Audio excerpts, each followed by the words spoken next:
இங்கு குழுமையிருக்கும் அனைத்து மக்களுக்கும் எனது பணிவான வணக்கங்களை தெரிவித்துக் கொண்டு முதலிலே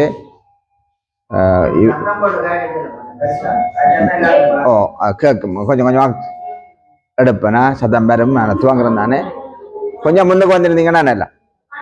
அப்ப இதுல என்ன விஷயம்டா, இப்ப முதலாவது உங்களுக்கு தெரியும் 1979 ஆண்டு கொண்டு வரப்பட்ட இந்த பயங்கரவாத தடை சட்டம் இன்று வரைக்கும் நடைமுறையில இருந்து அதால பாதிக்கப்பட்டோர் சாதாரணமாக எல்லா கிராமங்களிலும் வாழும் அனைத்து நபர்களுமே பெரும்பாலும் பாதிக்கப்பட்டிருக்கிறார்கள்.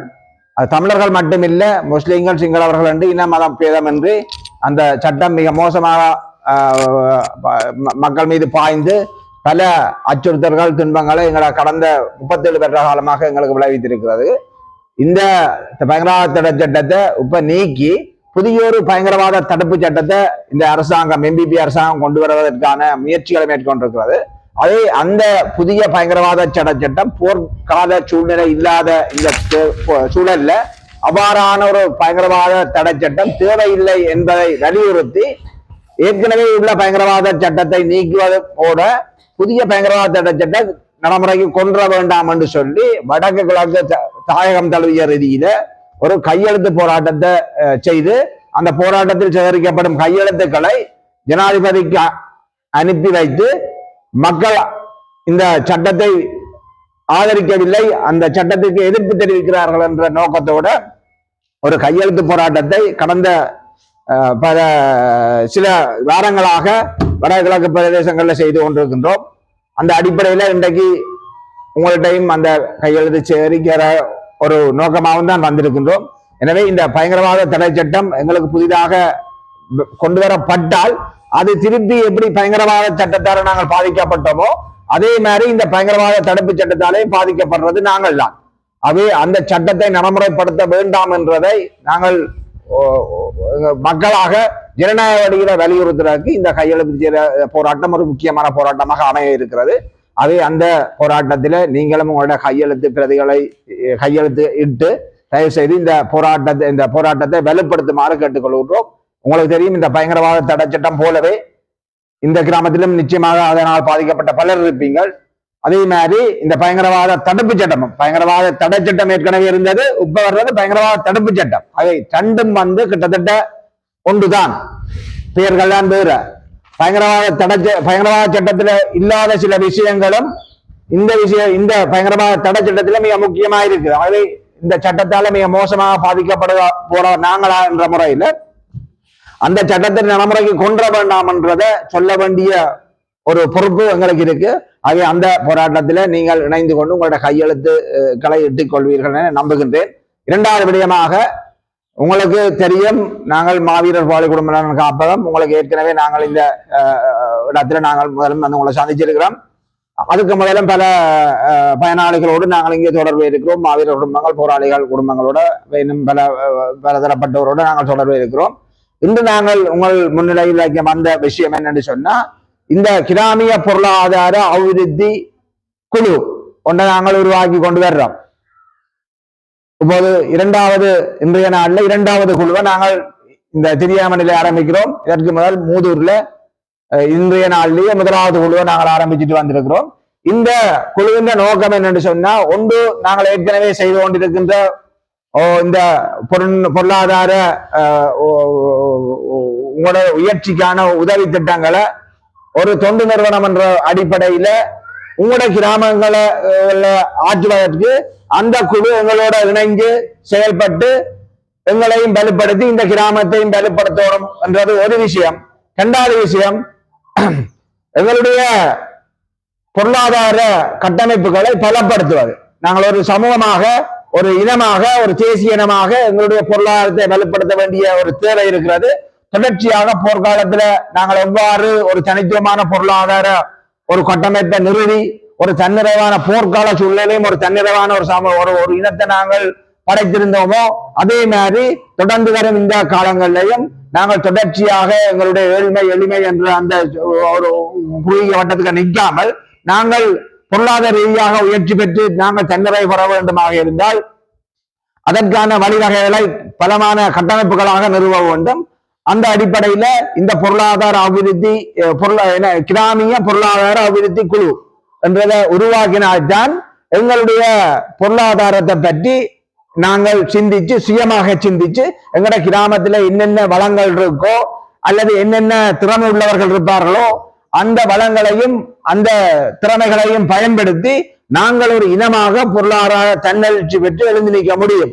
ஆகவே அந்த ஒரு வடிவமாக ஒரு இனத்தினுடைய விடுதலைக்காக போராடி கொண்டிருக்கிற நாங்கள் ஆயுத போராட்டம் மௌனிக்கப்பட்டிருந்த நிலையிலும் கூட ஜனநாயக வழியில எங்களுடைய போராட்டத்தை முன்னெடுப்பதற்கு நாங்கள் ஒரு கிராமிய பொருளாதார அபிவிருத்தி சங்கம் ஒன்றை அமைச்சு இந்த சங்கம் ஆரம்பத்தில் ஒரு குழுவாக இருந்தாலும் தொடர்ந்து வரும் காலங்கள்ல உங்களுடைய செயல்பாட்டின் விளைவாக கிராமிய பொருளாதார கூட்டுறவு சங்கமாக அது வளர்ச்சி பெற வேண்டும்.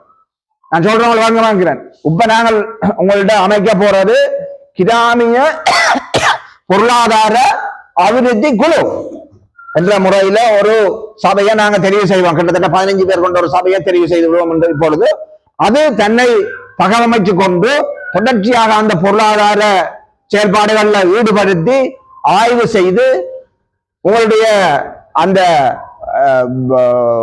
முன்மொழிவுகளை சமர்ப்பித்து நீங்கள் பலமான ஒரு நிர்வாக கட்டமைப்பாக வளர்ச்சி பெற்று ஒரு பொருளாதார கிராமிய பொருளாதார கூட்டுறவு சங்கமாக நீங்கள் வளர்ச்சி பெற வேண்டும். உங்களுக்கு தெரியும் 2ஆம் உலகப் போர்ல ஜப்பான் மிக மோசமாக அணுகுண்டு வீசி அழிக்கப்பட்ட அந்த ஜப்பான் தன்னை பொருளாதார ரீதியாக நிலைநிறுத்திக் கொள்வதற்கு ஆரம்ப காலத்துல கூட்டுறவு முறைமையிலான பொருளாதார கட்டமைப்புகளை நிறுவியதால் தான் அது உலகத்தில ஒரு 2வது பொருளாதார வல்லரசாக அமெரிக்காவுக்கு அடுத்தபடியாக நிற்கக்கூடிய ஒரு தன்னெழுச்சியை பெற்ற அந்த செயல்பாடு நடைபெற்றது கூட்டுறவு சங்க முறைமையிலான வெற்றிதான். உங்களுக்கு தெரியுமோ தெரியல, இந்த உலகத்தில கூட்டுறவு முறைமைக்கு ஒரு தனித்துவமான மரியாதையும் மதிப்பும் அதன் மீது நம்பிக்கையும் இருக்கிறது என்று சொன்னா அது ஒரு ஒரு ஒழுங்கமைக்கப்பட்ட நிர்வாக கட்டமைப்பாக இருக்கிறதால அங்க முறைகேடுகள் துஷ்பிரயோகங்கள் ஏனைய முறைகேடுகள் நடைபெறாது ஊழல்கள் நடைபெறாது என்பதால் அது உலகளாவிய ரீதியில ஏற்றுக்கொள்ளப்பட்ட ஒரு அமைப்பாக கூட்டுறவு முறைமை இருக்கிறது. பல அதான் நீங்க சொல்ற மாதிரி இந்த பலநோக்கு கூட்டுறவு சங்கம் வேற வேற பார உறுதி கூட்டுறவு சங்கம் அப்படி இப்படி என்று கூட்டுறவு சங்கங்கள் இருக்கும். இந்த கூட்டுறவு சங்கங்கள் எல்லாம் ஒரு மாதிரிய ஆன அழகுக்கு தான் இந்த பதிவுகள் இருக்கும். அது இந்த நோக்கங்கள் வேற வேறையா இருந்தாலும் அது இந்த முறைமை ஒன்றாகத்தான் இருக்கும். அங்க அந்த ஆடிட்டிங் அந்த பதிவுகள் ஜாப்புகள் அந்த விதிமுறைகள் எல்லாம் சட்டத்திட்டங்கள் எல்லாம் கிட்டத்தட்ட ஒற்றை மாதிரியே இருக்கும். அந்த முறைமைகளுக்கு ஊடாக அவர்கள் தங்களுடைய செயல்பாடுகளை முன்னெடுப்பதால அந்த முறைமை ஒரு கூட்டு முயற்சியாக முன்னேறுவதாலும் அந்த கூட்டுறவு சங்கங்களின் ஊடாக அந்த முன்னெடுக்கப்படுகிற செயல்பாடுகள் பல சந்தர்ப்பங்கள்ல வெற்றியடைகின்ற 100% அது வெற்றியடைகின்ற சந்தர்ப்பமாகவே காணப்படுகின்றது. எனவே நாங்களும் அந்த கிராமிய பொருளாதார அபிவிருத்தியை மேற்கொள்வதற்கு இந்த குழு கூட்டுறவு சங்கமாக தன்னை தகவமைத்துக் கொண்டு தன்னிடம் உள்ள அந்த வளங்களை தேடி திறமைகளை விஸ்தரிப்பதன் மூலம் ஒரு பலமிக்க கிராமிய பொருளாதார அபிவிருத்தியை மேற்கொள்ள முடியும். அது நீங்கள் ஒரு மரக்கறி பயிரா இருந்தாலும் சரி, நெல்லா இருந்தாலும் சரி, சோளமா இருந்தாலும் சரி, அல்லது கிழங்கு பயிரா இருந்தாலும் சரி, அல்லது ஏதாவது ஒரு கைவினை பொருட்களா இருந்தாலும் சரி, அல்லது ஒரு தொழிற்சாலையை சின்ன அளவில் நிறுவி அதற்கூடாக நீங்கள் ஒரு ஏதாவது ஒரு பொருளை உற்பத்தி செய்தாலும் சரி, கூட்டுறவு முறைமையிலான அந்த செயல்பாடுகளை நீங்கள் முன்னெடுக்கின்ற போது உங்களுக்கு பல நிறுவனங்கள், வெளிநாடுகள், எம்பசிகள், தூதரகங்களுக்கு கூட பல உதவிகள் தருவதற்கு அது நன்கொடையாளிகள் முன் தருவார்கள். அதை நீங்கள் ஒரு கிராமிய அபிவிருத்தி குழுவாக தொடங்கி அதை உங்களோட வளர்ச்சி போக்கில் தொடர்ச்சியாக கிராமிய அபிவிருத்தி கூட்டுறவு சங்கமாக நீங்கள் தன்னெழுச்சி பெற்று ஒரு சரியான விதிமுறைக்குட்பட்டு அந்த செயல்பாடுகளை முன்னெடுக்க வேண்டும். அது எங்களுடைய பொருளாதாரத்தை மேம்படுத்தும். இந்த திரியா கிராமம் மிக போர்ல பாதிக்கப்பட்ட மிக நீண்ட கால போர்ல பாதிக்கப்பட்ட ஒரு கிராமம் என்ற முறையில இங்கேயும் நீங்கள் அந்த ஒரு கூட்டுறவு முறைமையிலான செயல்பாட்டை தொடங்குவீர்களாக இருந்தால் நிச்சயமாக அது வெற்றி பெற்று நீங்கள் ஒரு தன்னிறைவு பெற்ற ஒரு பொருளாதார நிறைவு பெற்ற ஒரு சமூகமாக ஒரு கிராமமாக எழுச்சி பெறுவதன் நம்பிக்கையில் தான் இந்த முயற்சிகளை நாங்கள் தொடர்ச்சியாக வடகிழக்கு பிரதேச இந்த முக்கியமான இந்த நாளிலே அந்த முக்கியமான செயல்பாட்டுக்கு உங்களுடைய ஆதரவை தந்து எங்களுடைய முயற்சிகளும் உங்களுடைய முயற்சிகளும் ஒன்று சேர்ந்து எல்லா விடயங்களிலும் நாங்கள் ஒரு தன்னிறைவு பெற்ற சமூகமாக ஒரு ஒரு முன்னேற வேண்டுமாக இருந்தால் இந்த செயல்பாடு இன்றியமையாக கொண்டா இருக்கிறது.